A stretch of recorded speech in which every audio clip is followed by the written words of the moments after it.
कौन से वंश के बारे में? गुप्त वंश के बारे में। कौन से वंश के बारे में? गुप्त वंश के बारे में। यानी मौर्य साम्राज्य के पतन के बाद भारत के अंदर अनेक वंश हुए, जिस प्रकार से कुषाण वंश, मुरंडा वंश, ठीक है। और मुरंडा वंश के बाद में नया वंश उभर के आया जिसका नाम था, कौन सा वंश है? गुप्त वंश। गुप्त वंश थे, गुप्त वंश थे वो कुषाणों के सामंत थे। गुप्त वंश थे वो क्या थे? कुषाणों के सामंत थे। तो सबसे पहले गुप्त वंश को क्या कहा जाता है? स्वर्ण युग कहा जाता है। क्या युग कहा जाता है? स्वर्ण युग, सोने का युग कहा जाता है। कैसे याद रखेंगे? सोने को क्या रखा जाता है? गुप्त रखा जाता है। सोने को क्या रखा जाता है? गुप्त रखा जाता है। इसे गुप्त वंश को क्या कहा जाता है? स्वर्ण युग के नाम से जाना जाता है। गुप्त वंश का संस्थापक है, गुप्त वंश का संस्थापक था श्रीगुप्त। गुप्त वंश का संस्थापक था वो क्या था? श्रीगुप्त। और श्रीगुप्त के बाद अगला राजा बना घटोत्कच। श्रीगुप्त के बाद अगला राजा बना जिसे क्या क्या नाम था उसका? घटोत्कच। इन दोनों को महाराज की उपाधि धारण की हुई थी। इन दोनों ने कौन सी उपाधि धारण की हुई थी? महाराज की उपाधि धारण की हुई थी। अब महाराज की उपाधि धारण क्यों की हुई थी? क्योंकि ये कुषाणों के क्या थे? सामंत थे। कुषाणों के क्या थे? सामंत। सामंत का मतलब ये होता था कि जो कुषाण राजा था उनको ये क्या कर देते थे? सेना देते थे, ठीक है। उनके नीचे काम करते थे और ये क्या करते थे? उनको सेना देते थे। यानी ये मतलब अपने स्वतंत्र राज्य नहीं होकर किसी दूसरे राजा के नीचे काम करते थे, ठीक है ना।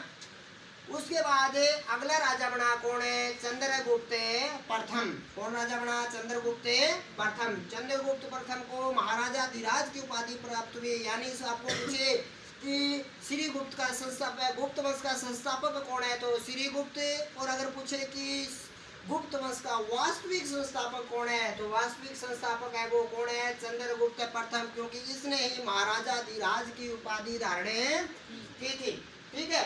उसके बाद अगला राजा बना कौन है? समुद्रगुप्त। समुद्रगुप्त के बाद चंद्रगुप्त प्रथम, सेकंड के बाद बना कौन है? कुमारगुप्त। और कुमारगुप्त के बाद अगला राजा बना वो कौन बना? स्कंदगुप्त।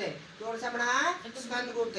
अब हम आज पढ़ेंगे सबसे पहले राजा यानी श्रीगुप्त और घटोत्कच है वो तो महाराज की उपाधि धारण किए हुए हैं। इसका मतलब वास्तविक संस्थापक है वो कौन है? गुप्त वंश का चंद्रगुप्त प्रथम है।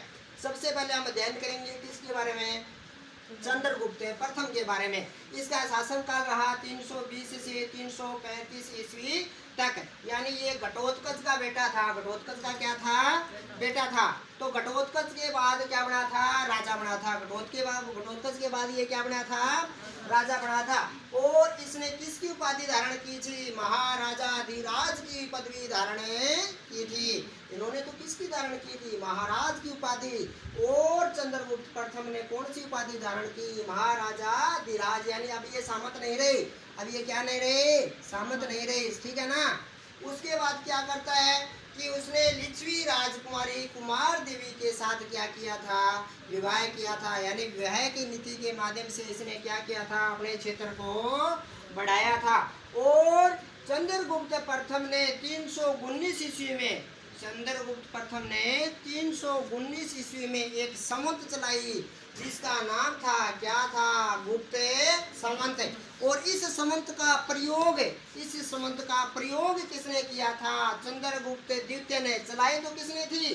चंद्रगुप्त प्रथम ने। और इस संवत का प्रयोग किसने किया था? चंद्रगुप्त द्वितीय ने। बताओ, अड़ताली बात समझ में आई? आगे के और बाकी आप पढ़ाऊंगा।